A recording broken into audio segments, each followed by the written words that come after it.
So I wanted to continue on the topic of love generally, but this is still going to be about love, but not so directly like what I was doing before. But maybe sometime in the future I'll be able to come back to that topic of love sometime back. But today and this whole week, and this might last for like, that's why I didn't want to go into the topic of marriage yet, because if I go into the topic of marriage, it's going to last for so long. So many things to say about that. I have over 20 books on men and women relationship, on marriage, more than 20 books. So can you imagine? More than 20 books on men, women, marriage, children, more than 20 books. So a lot to talk to you about. One of the books that I wrote is for men, but not just for men, but for young men. So I don't know if this is the right thing to do, but I feel like starting with this topic today. And the topic is, when is a man ready for marriage? When is a man ready for marriage? So, but I have other topics like, I have other books like just for men. Who is a man? Who is a husband? Or how to be a good man? How to be a good husband? How to be a good wife? I have topics like, when is a woman ready for marriage? Who is ready to take your daughter in marriage?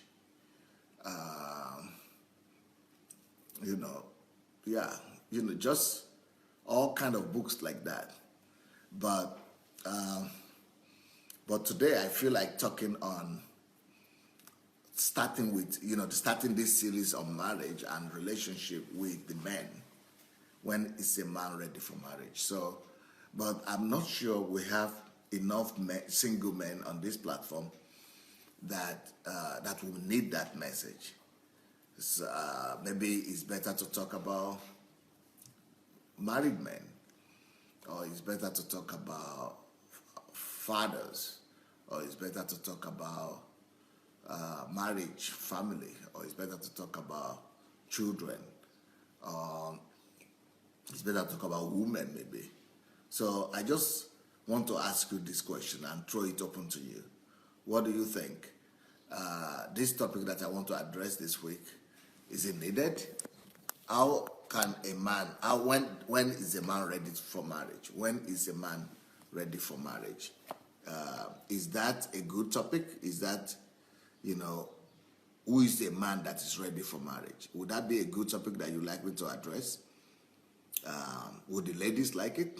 And do we have such men? So let me hear your opinion, your thoughts about that.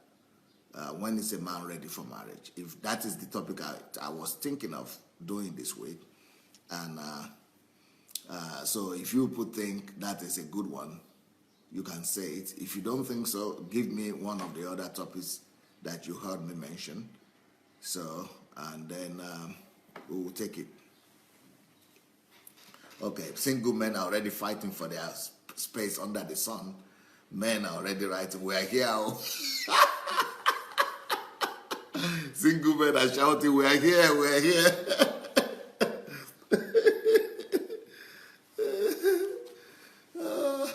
So you want me to talk to single men, or to talk to men, to talk to the topic, right, of when are men ready for marriage? Okay. Even the ladies are saying, yes, please go ahead. All right. It's a very good topic. Okay. Also, another question I have for you is, how was last night? I hope you really enjoyed last night with Pastor James, right? Let me hear your thoughts about Pastor James yesterday. I think he proved that he's a PhD student. He read the book thoroughly. He read it like 5 times, I think. At least minimum 3 times. So he read it many times. And only the book is in 3 parts. He actually only did analysis on 1 part out of 3. He didn't go to the 2nd and 3rd part. He only did 1 part. Anyway, while we are starting, before we start the message, I want to ask you, please, let's stop right now and go and share the link. Let's go and press the share button, please, everybody. If you don't mind, let's go right now and press the share button. Okay? Because some of you have not shared the button yet. You have not shared the message yet. Please go press the share button. Let's go and share the button. Let's go and share the link. Let's quickly go and do that. Once you have shared the link, then I'll be ready to start. So let's go and share the link. Have you shared it? No, not yet. Once you share the link, we'll be ready to start. Look for the link button just under the video. You must have some button there, one form of button or the other under the video. Go press it. Once you pressed it and shared it, then we'll be ready to go. But when you share the button, write something for people who are going to watch it. You might want to let people know what to expect. Then people will be able to watch it. So go share the link. And because I forgot to say that yesterday, I was so caught up with what Pastor James was talking about, especially after his speech, that I didn't remind you people to go share. So many people did not share the message yesterday. But now that you say you've shared it, now let's go and start this week. So Father, in Jesus' name, we pray that you will bless this word this week. You will speak to your people by yourself. You open the eyes of your children and you cause your truth to come forth like a powerful force, and let it bring relief, deliverance, peace, and harmony to millions of homes all over the world. In Jesus' name, amen. All right. Okay, here we go. This week we are going to be talking about men, the conditions for men to get married. What are the things that men need before they could be said they are ready for marriage? So it's going to be on the subject of when is a man ready for marriage? When is a man ready for marriage? So today's topic will be, when is a man truly ready for marriage? When is a man truly ready for marriage? When is a man truly ready for marriage? When is a man truly ready for marriage? And I think this message will be necessary and good, not just for the men. I think it will be good for the ladies as well. So it's a message for men that want to marry and for the ladies that want to marry them. It's a message for men that want to marry and for the ladies that want to marry them. So it's going to be helpful. It's going to be helpful for everybody. And if you are parents as well, if you have children, I think it will also be helpful for you to be able to talk to your children or your sons, for you to help your sons get ready to know what they need to have before they could get married, and to help them become men, to help them become responsible men, and then to help your daughters also realize what are the things they should be on the lookout for before they say they do, that they are ready to marry anyone. So so here we go. When is a man truly ready to marry? First of all, I want to say, what is marriage for? What is for a young man? For a young man to begin to think about marriage in the first place, to even begin to look at a woman, for a young man to even begin to think about marriage or consider even the thought of marriage, he needs to understand what it means. The man needs to understand what it means to approach a woman. The man will need to understand the full sense of responsibility that is connected to marriage.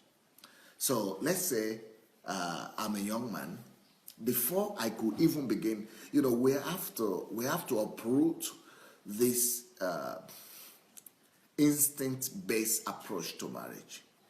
Unfortunately, many people approach marriage as if the only thing you need for marriage is to attain the marriage age. Unfortunately, many people think so, that for you to be ready for marriage, the only thing you need is to attain a certain age. Well, I want to debunk that, and I want to refute that and say that that is the most foolish step anybody could ever take, to go ahead to marry, or to entertain the thought of marriage or contemplate marriage only because of you've reached a certain age or not. So age as an argument for marriage is the most foolish decision that could ever be taken by a man, and a foolish decision that could ever be taken by the lady that agrees to marry such a man. Age is never the factor. Age is the weakest of all factors. Because you could be 20 years old or 30 years old or 40 years old and still not be prepared for marriage. So we should really destroy that. We should fight against that with all vigor, that somebody is ready to marry just because he's 30 years old. Never. Yes, we could use the age argument to kind of inspire the man, or to kind of steer him up to go and get ready, or to go prepare himself, or to go and work on himself. Yes, we could just use that to encourage him to begin to think about it and to begin to work on himself. But it is not a strong enough reason to go and actually approach a lady. So the fact that you are of a marriage age, that does not mean that you are ready to marry. And the fact that you are of a marriage age does not even mean that you are ready you will ever need to marry in the first place. Now, if men will understand what it means to marry, they will probably be more careful about that decision. Marriage could either make or mar not just the life of the man, but marriage could make or mar the life of the woman. Marriage is so complex that it affects the life of at least 3 people, minimum, at least 3 people. The good marriage or bad marriage will affect the life of at least, not 2 people, maybe 7 people, at least 7 people. Marriage will affect the life of at least 7 people, either it's good or bad. So marriage will affect the life of the man who is trying to marry. Marriage will affect the life of the woman who is trying to marry. So marriage has already affected 2 people. So if it's a bad decision or bad marriage, it's already spoiling the life of 2 people. It's already making 2 people sad. Now, marriage will affect the life of the father of the lady. That is 3. It will affect the life of the mother of the lady. 4. It will affect the life of the mother of the man. 5. It will affect the life of the father of the man. 6. And if they have at least 1 child, it's going to affect the life of that child. So a bad decision concerning marriage is a catastrophic. It's like a bomb. It's like a shell. It's like shelling. It's like walking through the minefield. It will just keep on exploding, and bringing catastrophe and death to so many people. So marriage is one of the most serious decisions any human being could ever take. I mean, almost no decision affects people on a mass scale like that. Because the only decision that could be more important than the decision of marriage is the decision to accept Jesus, or to give your life to Christ. But that only affects you, only you alone. But it affects you eternally. But on earth here, even marriage could affect you eternally as well. If it's a bad marriage, it could affect your salvation. It could affect where you are going to spend eternity. So marriage is such a huge decision that I cannot emphasize it enough, how serious that decision is. So, because look at statistics. If the statistics have shown that statistically, you go and look for it. You go to the internet and Google it. Married people are less happy than unmarried people. That single people are more happy than married people. But more important than that, Statistics has also shown that 80% of women who are married are not happy. 80%. But they still go into marriage. Why do they still go in there? If 80%, 80 to 85% of women who are married are not happy. But 80% of women who are single are happy. So 80% of married women are not happy, while 80% of single women before they marry, those same women before they marry, they were happy. They were more happy, that is, before they married than after they married. So it was after they married that they became sad. Why? Because it's not because marriage is bad. It's not because marriage itself is bad. It's just because marriage is a challenge. And people normally don't expect to meet that kind of a challenge. People don't expect to meet that level of resistance and challenge in marriage. So people just go into marriage naively. People go into marriage because of obligation. People go into marriage because they think it's time. People go into marriage because they think everybody is putting pressure on them. And people don't think too much about the consequences and the challenges that will come in marriage. And like I've said many times, that anybody that wants to marry must know that marriage complicates your life 10 times more than before you are married. And marriage, how do I say it? Marriage, if you have one problem before marriage, once marriage will multiply that one problem 10 times. Because you have 10 other problems. Immediately you marry, you begin to have 10 other problems, apart from the one you are struggling with before. So if you are someone who doesn't like problems, who wants to run away from problems, marriage is not the place to look into, because marriage will not save you from problems, it will multiply your problems. You don't go into marriage to resolve problems or to run away from problems. You go to marriage on the opposite, to solve problems. To solve problems. But that is not what everybody thinks. A lot of people don't know this, that marriage is the beginning of problems. In fact, no matter how much problem you are having now, if you are single, it is nothing compared to the amount of problem you'll be having when you marry. So people should be told the truth. People should know that. And all the illusion and all the fairy tale that people talk about concerning marriage, and all the stories people talk, all the pictures people see, those are just the outward appearance.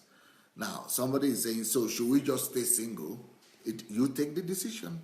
If you are ready to resolve problems, to resolve issues, if you have become good in carrying other person's burden, if you are passionate about resolving other person's and your own problems, then you should go ahead and marry. But if you are not passionate about resolving another person's problem and your own problems at the same time, then you should stay single. It's your decision. It's not my decision. Everybody will have to judge by themselves and for themselves. But the thing is that I must tell you the truth, and I must let you know from both sides. And it is not even enough that you are ready to solve your problems, even if it increases 10 times.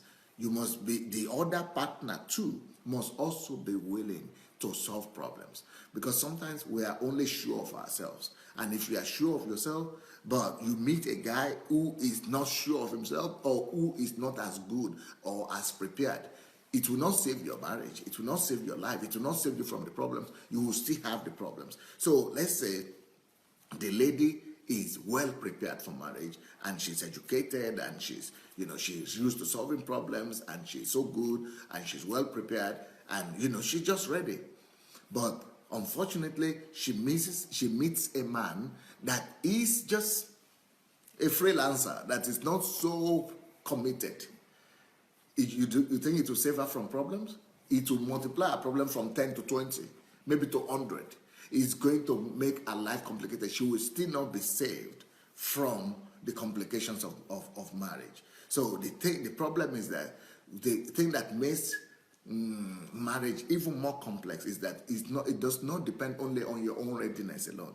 So it's good for you to be ready. At least you will solve you will solve that from your own side. But for you to be able to get that man or the other partner that is ready to is so tough. It's so tough. And that will be as as equally prepared as you or better prepared than you is even a bigger challenge. So people unfortunately just settle for any option that they have. And that is also a big, big problem. Just to settle for anyone, just to hope. You don't marry in hope. It's better for you to have all your facts together. Of course, you still need to have faith and hope, but before you begin to hope, make sure that you have all your facts together. Make sure that you have cross-checked everything and you found out that everything is in place before you marry. Don't just marry hoping that something will change. Nothing change. Things change in marriage, yes, but things only change for the worse in marriage. Nothing changes for good though. In marriage, things only change for worse. Let's say somebody before you married him was lying to you. And you say, no, it will change because we are not married yet. It will change. It's just lying right now because we are not yet married. Okay. You keep on living in illusion. If he's lying to you now before you marry, let me tell you, he will lie to you 100 times more after you are married. Or if you say she is lazy or she doesn't look nice, and you say, okay, maybe when we marry she will look nice, she will begin to look nice. Okay, I'm sorry, but when she marries, she will have so many other challenges. If she is single now, all by herself, and she cannot look nice, and you said when she's married is when she will begin to look nice, she will have so many other challenges that forget about it. I'm sorry, forget about it. So things don't change for better so much in marriage. If things are bad before marriage, it's going to be worse after marriage. Now, but our topic today is, when is a man truly ready for marriage?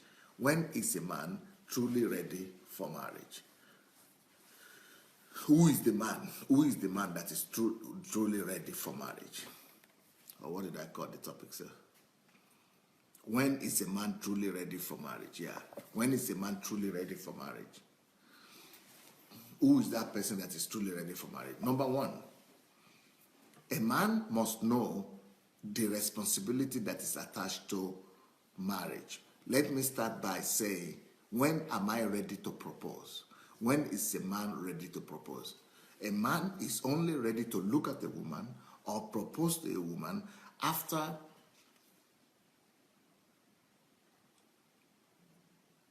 he understands what is the concept of proposal. What is the concept of proposal? What does it mean to approach a woman? What is the concept? What is the true concept of approaching a woman or marrying a woman? Number one, no man should approach a girl or a woman until he understands that by approaching that girl, he is telling her that marry me, that is, follow me, by leaving your family, your relatives, and I will replace them. I will replace your father, I will replace your mother, I will replace your family, I will replace your relatives, I will be in place of your family. That is why the woman takes on the family name or the last name of the man. Why? She is leaving her own family. She is walking out from her own family to the family of the man. That means I am replacing her present family with myself. I am now going to be in charge of what a family used to do. That is a very serious one. That's a very serious one. I hope you heard me. So for me to approach a lady would mean that I need one person to come. Which of you can come? Kto is was para Dios come primero? No. Okay, I have a girl here. No, it's not that. It's that here. Okay, I have a girl here. Let's say, let's say I'm a man and I say, I'm approaching her. I'm saying, please be my wife. What does that mean? That means I'm telling her, Deborah. Okay, I'm telling her, Deborah, or Deborah in English, Deborah, marry me, or I want you to be my wife. That what I'm saying is that, Deborah, I am ready to be your father. So leave your father's house. Deborah, you will never miss your father, because I will replace him. I will do for you what your father is doing for you right now, and even more I will do for you. That is why you could be rest assured that you will never regret marrying me. Become my wife, come and follow me. You can even change your name. You can even take up my name, because I will replace your father, and I will make sure that you feel so good that you will not need to miss your father. You will not need to miss your father's house. That means when I'm marrying, I'm saying, you are living in your father's house. Now, even if she doesn't have a father, but you have to assume that somebody gave back to her. Even if it was a bad father, still I have to make sure that I replace, and I imagine in my mind that she's having the best father. And I'm telling her, marry me. Because when you tell a lady to marry you, you are telling her, please leave your father's house. Can you imagine, in a father's house you are protected? In a father's house your needs are met. In a father's house your problems are resolved by your parents. In a father's house you are covered. In a father's house you are loved. Your father is somebody that is taking care of you from childhood. So I'm saying, no matter how good your father has been, no matter how good your relatives have been, no matter how good your family has been, don't worry. For a lady to agree to leave her father's house, for a lady to say, okay, I want to follow you, you must give her an assurance, a total assurance that no matter how good you are feeling in your home right now, follow me, because you will not feel worse. At least minimum you will not feel worse. At least minimum you will have the same thing.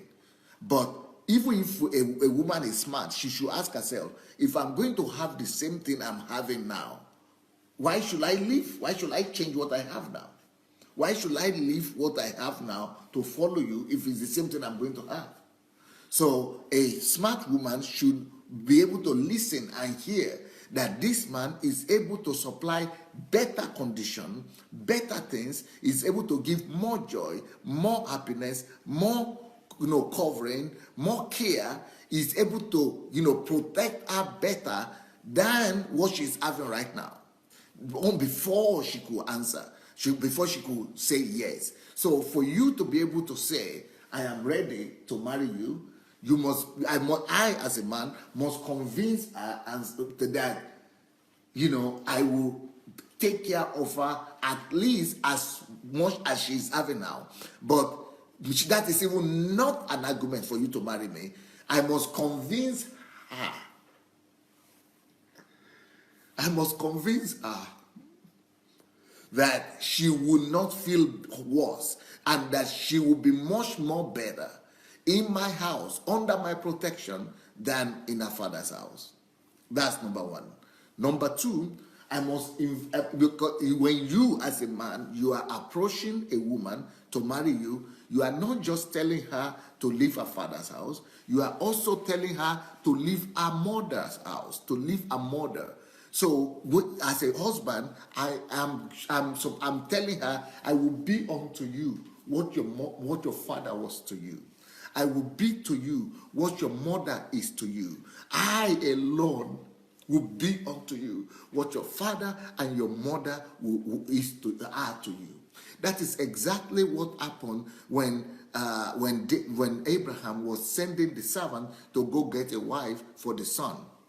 And when the son, when Rebecca was living, that's what the words that were spoken.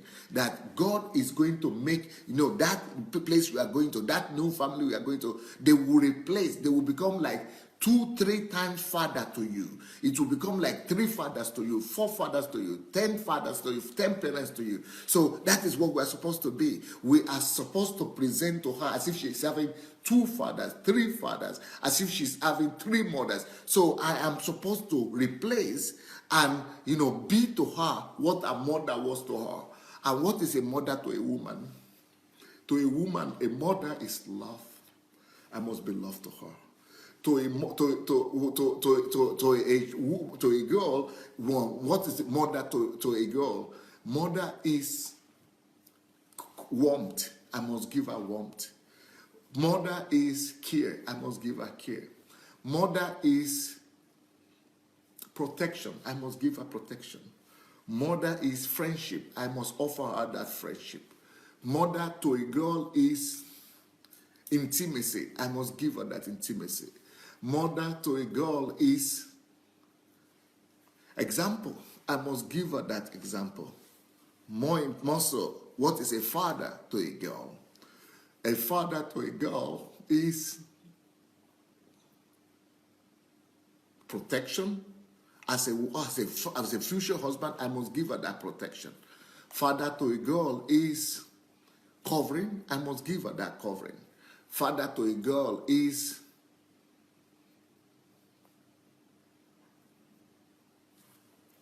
romantic. I must give her that romanticism. Father to a girl is comfort. I must give her that comfort.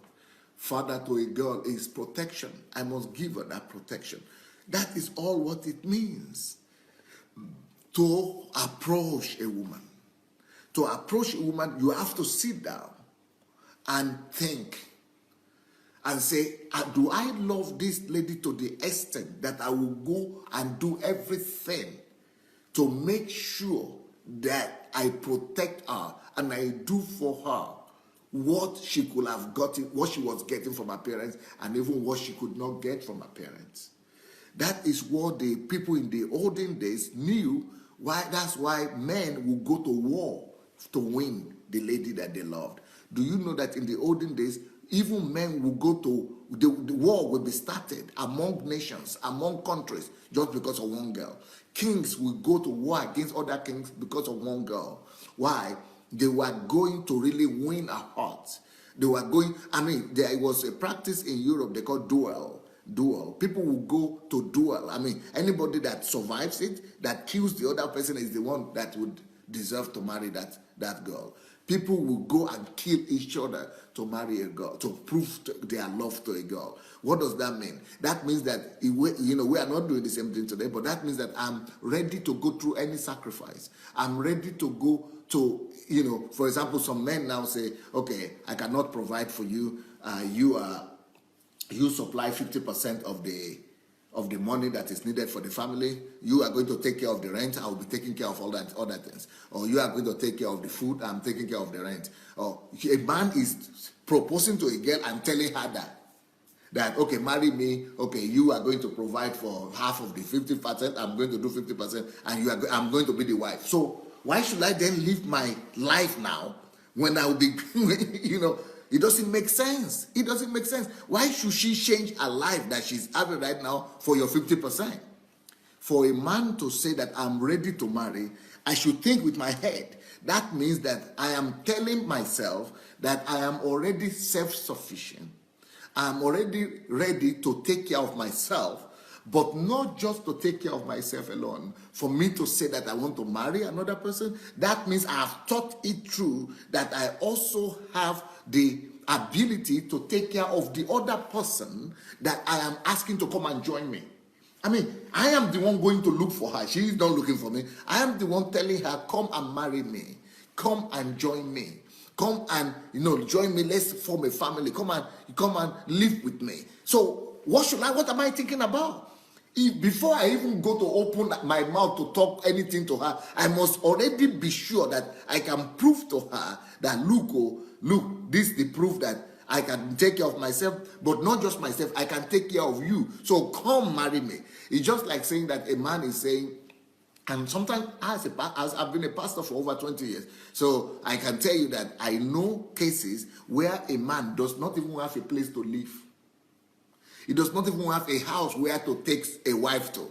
He himself is managing with somebody else. He's just squatting with a family or his parents or some people. So, and then he's going to approach a lady and say, I want you to marry me.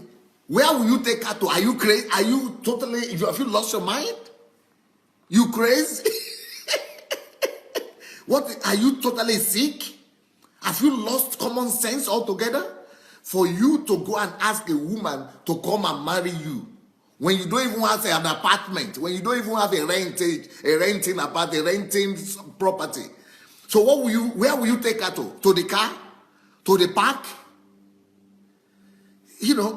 So the standard has so much been lost. The standard has so much been lessened and reduced that, marriage is just become a laughing stock. And the reason why it's a laughing stock, because people don't understand what they are going into. They have no understanding. People don't have understanding of what marriage is or what they are entering into. People don't have any idea of what is involved. People don't have an idea of what is involved. And as a result of that, that is why all the failures in marriage, all the disappointment, all the heartbrokenness and things like that. So for you to approach a woman, you must think through. You must first of all make sure that you understand what you are even talking about. I mean, can you imagine that somebody raised her up, somebody gave birth to her, somebody sent her to school, somebody dressed her to go to kindergarten, nursery. Somebody raised her up. Somebody gave her their lives for her. Can you imagine? Father was working all his life to make sure that you see this beautiful girl that you are now saying you want to take. The mother gave her whole life. She risked her life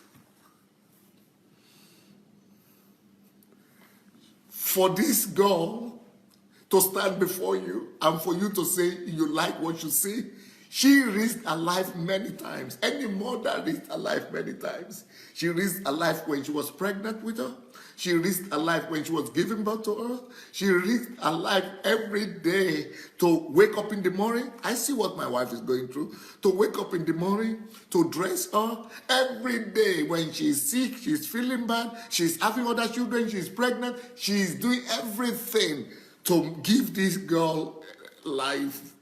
Now that she's ready, some crazy person will just come and see her in the street and just say, oh, I like you, just follow me.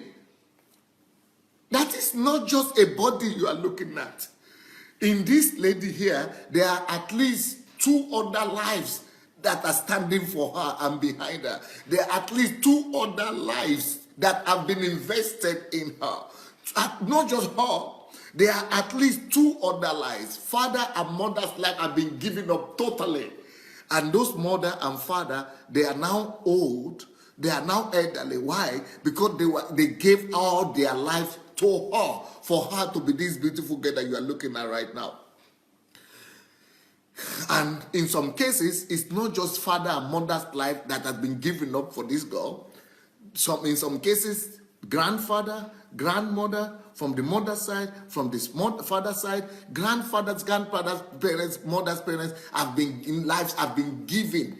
So people, or at least 2 people's lives, or maybe 4 people's lives, or maybe 8 people's lives have been given just for you to see her. So you should not trivialize the life of any girl. You should never trivialize the life, proposal or approaching a girl or saying you love her or proposing to a girl in marriage or the idea of marriage. You should never trivialize any girl. It's a whole life. Lives were invested in that girl. It's better to just leave her alone. It's more clean. It's more pure. It's more just for you to just leave her alone. Please, leave her alone. And just let her live her own life the way she sees it. Let her enjoy her own life. Let her, let her live to herself and wait for her own decision and find the right person for her. The person she will be happy with, the person she will be satisfied with. Don't touch her. If you cannot supply all that for her, if you cannot make her to feel better than how she is feeling right now, that will be tantamount to wickedness. It will be just total abstract wickedness for you to know that you are going to make her worse, for you to know that you are going to make her life more horrible, for you to know that you cannot offer her anything, for you to know that you cannot make her at least comfortable, for you to know that all the investment in her life by our parents, by our family, are going to be wasted. For if you know that all that investment is going to be wasted, and still you are just trivializing that and say, okay, it's a decision. Any lady could be deceived. Any lady could be flattered, and you are just flattering her, and she is believing you. She is thinking that you understand. She is thinking that you of course should know better. She is believing you, and she is believing your words. She is thinking that it cannot say what it doesn't mean. If it's saying like that, it means it means it. And that's why women agree. Then later on you turn it upon her head and say, but it's your decision. So why did you agree? Now that you have agreed to marry me, so we now use our own word, our own agreement to put her in prison and to cage her and say that, but you agreed, you said it, you wanted it, and so you have to endure it. So, but that is not the agreement. When we approach a lady, we always promise her all these beautiful things, but then everything changes and then we make her a prisoner of our own word. It's not worth it. It's not worth it.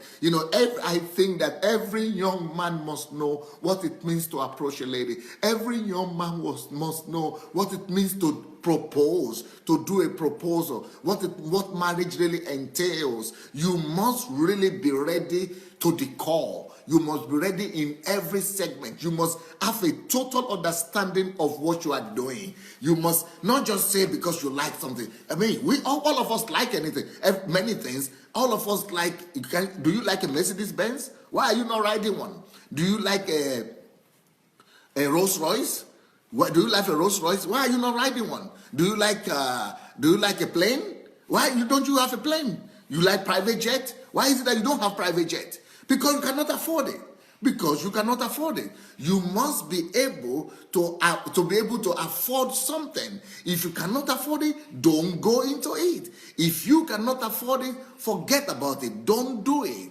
And so in this case, for example, when it comes to a lady or a woman, don't you ever approach her if you are not sure you can afford it. Make sure you can afford it first before you go ahead to start that relationship in the first place. Oh, spasiba.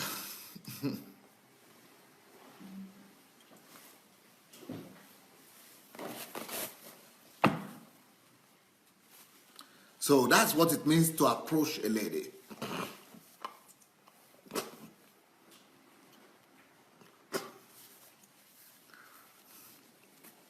Some of us don't take these things serious, and we don't know how serious it is, and we pay a huge price for that frivolousness, for that triviality. Triviality. We pay a high price for it, a price of ruined lives on the side of the man, a price of ruined life especially on the side of the woman. We paid a high price of ruined life on the side of the children. Children become drug addicts. Children become alcoholics. Children become disobedient. Children become thieves, armed robbers, prisoners. We just have all kind of troubles, all kind of problems, just because the foundation was not right. The Bible says that if the foundation is faulty, what can the righteous do? We cannot do anything. I mean, if your understanding in the very beginning of marriage, if your own concept of marriage is already faulty, you will have problem. It doesn't matter how much Bible you read. It doesn't matter how much blessings you get. It doesn't matter who prays for you. It doesn't matter who blessed your marriage. It doesn't matter how much you pray. It doesn't matter how much you fast. If your foundation is faulty, if you originally have the wrong concept of marriage, you are going to fail. You are going to fail. I mean, you are just going to mess up, and it's just not messing up your own life, but you put the life of another person to risk. We put the life of not just one person to risk. I mean, you put the life of so many other people to risk. There are so many parents today who are not happy, who are having broken hearts, who are heartbroken, who are sick, who have died just because of the way they treated their daughters in marriage. Parents die when they see the way their daughters are treated. Parents get sick when they see the way their daughters are treated. And just horrible things could happen. You could be sending people to their graves. So you could be sending people to their early graves just because you did not think. Because you did not think enough, because you did not consider, what it means to approach a girl or what it means to approach somebody in marriage.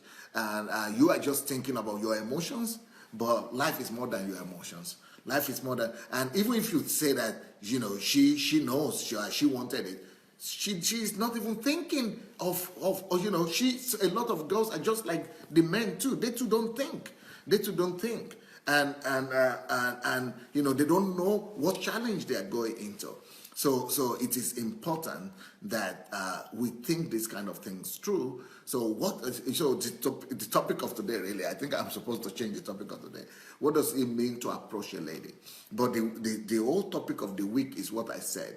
Who is the man that is ready to marry? Who is the man that is ready to marry? Or when is a man ready to marry?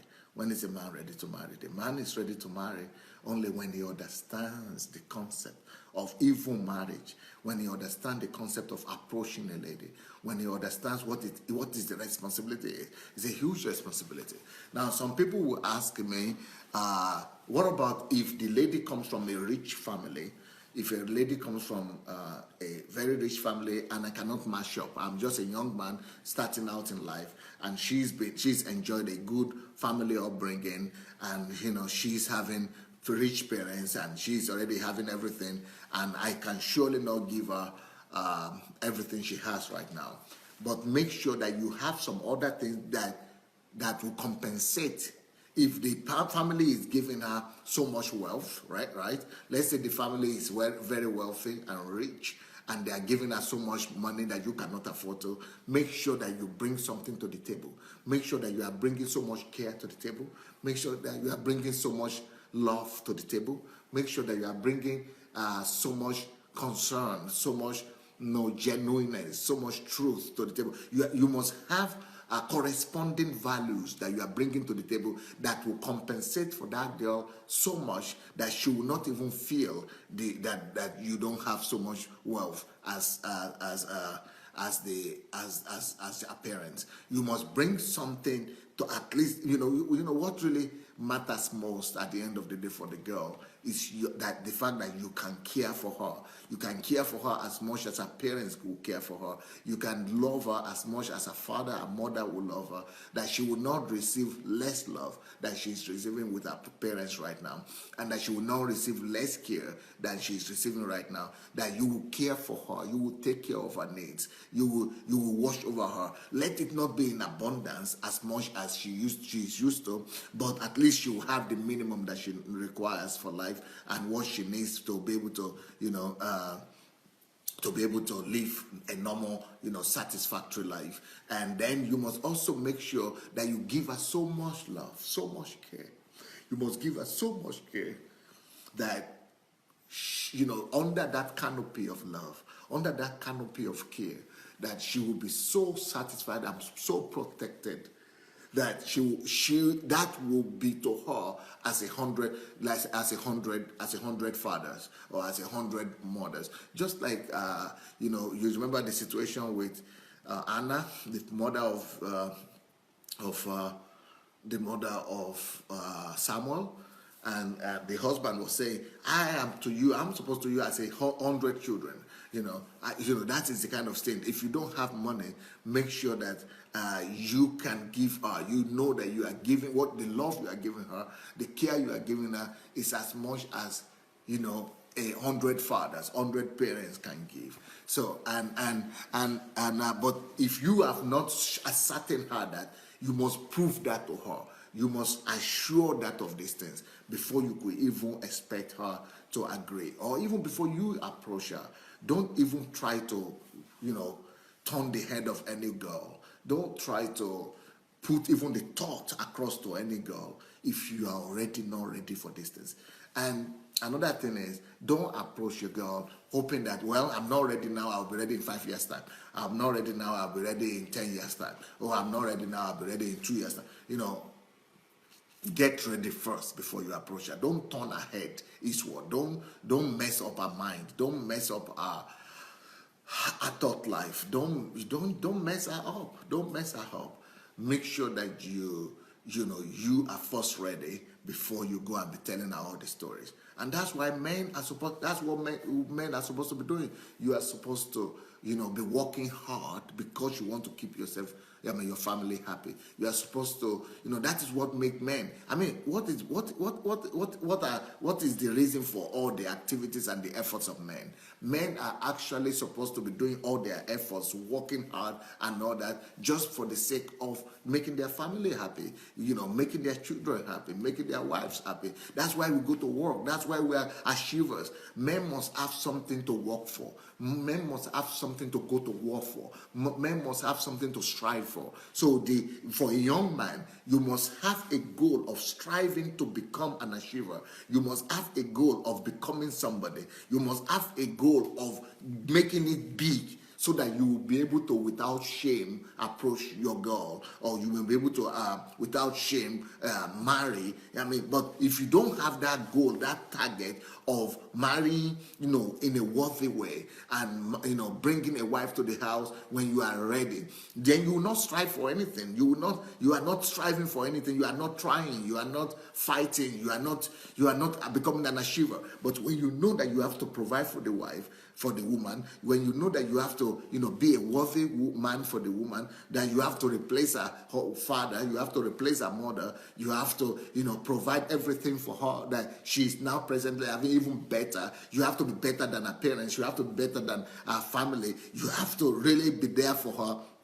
That then will make you to work on yourself. It will make you to become a better person. It will make you to become an achiever. It will encourage you to go ahead and work on your character, to work on your finances, to work on your spirit man, to really become a man. But if you don't have a goal, a high goal like that, a high standard before you, you will just become a vegetable. You will just become ordinary men. You are just relying on yourself, and you are counting yourself as a man only because you have penis, only because you have sexual organ, only because you have you have sexual organ. Private part. That is rubbish. Even animals have private part. Dogs have private parts.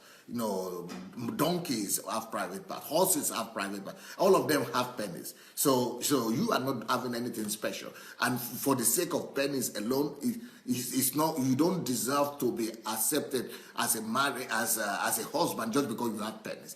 Penis is not a quality, good enough for marriage. That is not a qualification for marriage. That is not a qualification for marriage. You don't just say you are qualified for marriage because something is between your legs. That is rubbish. That is rubbish. You have to, that is just like saying, you say you are ready for marriage because you have hair in your head, or you are ready for marriage because you have 2 legs. That's rubbish. That you didn't do anything for that. That thing between your leg was put there by God. You didn't do it. You just woke up to discover that it's there. That doesn't qualify you. What have you done on your own to qualify you to ask a girl out? Not just ability to sleep with a girl. Everybody can sleep with a girl. Dogs can sleep with each other. Donkeys can sleep with each other. Monkeys can sleep with each other. Peas can sleep with each other. So and it's a horrible mistake, and it's a horrible, horrible thing for a woman to just agree to marry any man just because he's a man. What is a man? What do you call a man? Is a man somebody that has something between the legs? Is that what makes a man a man? Of course it's not. Of course that is rubbish. Then you could as well go and marry a donkey or a monkey or a pig or a cow or some animals. That is not a criteria. Let's look for real criteria. Real criteria is the understanding of responsibility. The man must understand what it means to take care. You are a woman. You are coming from a home. You are coming from a house. You are coming from a family. Someone gave birth to you. And that is 9 months of caring for you. Somebody sent you to school. Somebody dressed you. Somebody taught you. Somebody paid for you. Someone made you who you are. At least that the reason why God had allowed you to grow up in a family is for you to know what family means, a standard. God is giving you a standard that you've been shown what it means to have a father and a mother. That means to have a family. So for you to go and form your own family, you have a standard. You have a standard, so you must measure whoever is coming to approach you by the standard of what you are, of the care you have received, of the love you have received, of the protection you have received, of the covering you have received from your own family. So you must have your standard that you don't fall below. You don't fall below, and that should be an orientation for you to know how to gauge anybody that is coming to you, or to know if you're to send them packing, or to if they are man or they are no man, if they are caring or they are not caring, if they are loving or they are not loving. So because you must have seen some love in your family, you must have seen some care in your family, you must have seen some attention in your family. What does that mean? So all that are supposed to help you to understand what it means that somebody cares for you, what it means that somebody loves you, what it means that even if you don't have a father, judge the way your mother loved you, or you have somebody in your family, maybe your uncle, maybe your aunt, maybe your relative, somebody had shown you love. Compare that to whatever this man is trying to call love, that I love you. You don't just marry words. Don't just marry any word that somebody come and say to you. Some ladies are just ready to marry anybody because of words, because some words have been pronounced. I love you. Words are empty. Words are just words. What does it cost you to speak? You can say anything at any time. It doesn't cost you anything to say anything. Just the same thing with the men. Men are just using words as instruments of manipulation. Men are just using words to just play. It's like they are just playing games with words, and so you should not give your life for just empty words. You should not be ready to sacrifice your destiny just for some empty words, for some empty playful words that people say. People are just playing games with words, and if you become a victim of that, you are the one to blame yourself for it. So you must make sure that you verify and clarify everything that you are hearing, and you must measure everything by the highest level of love that you experience in your life. This one love that you want to marry must be much more higher than any form of love that you have received from your father, from your mother, or from the people around you. You must make sure that you measure it very well, and that it is worth it, and the care and the love is going to be much more superior than the ones you are used to. Don't just agree for anything. If you agree for anything, you will fall for anything. If you just agree to, just say, okay, because he's a man, he's a human being, he's a man with a male with something between his legs, you become an animal in the house. They will just be treating you like something within the legs could treat other things. They will just mess up your life. You will just live a life of sorrow. You will just live a life of pain. You will just live a life of tears. You will just live a life of brokenness. And all the days of your life, you'll be crying and weeping and regretting. Why should you do that when you can think with your head and take an informed decision? So, and for you men who are here today, you must understand the concept of approaching a woman, approaching a woman in marriage. That is what it takes for you to say you are ready to approach a woman. So who is the man that is ready to marry? Well, it must be an informed man. It must be a man that is that is thought through the whole thing, that is well informed, that is well, that is mature, that knows what he's talking about. And we're going to be talking more about this tonight, and this week we'll be talking about this topic. So thank you so much. And if you have not shared the link, please look under this video. You look under this video, you'll be able to see a button that tells you to share. You can share. Let's go ahead and press that button under the video. Go press the button. Go press the button. Let the word go around. Go share the word with somebody else. Go share the message with your friends, with your family. Maybe you yourself might need to see it once again. Maybe you want to share it with your children. Maybe your children need to see it. Your daughters or your mother. Your daughters or your sons. And so go ahead and look into it. Go ahead and look into it. And let the word go spread. Let the word go around. Let ignorance go away in terms of marriage, and let light shine. Let understanding come, and let us stop the tragedy of divorce, of killing people in marriage, of hatred in marriage, of anger in marriage, of conflict in marriage, and all kind of disappointment that we experience in marriage. Let us put an end to it once and for all through understanding, by understanding of what marriage means, but what it means to be a man, what it means to approach a lady. We could reduce greatly the sufferings of, and the consequences of bad choices and bad marriage. Okay, God bless. God bless.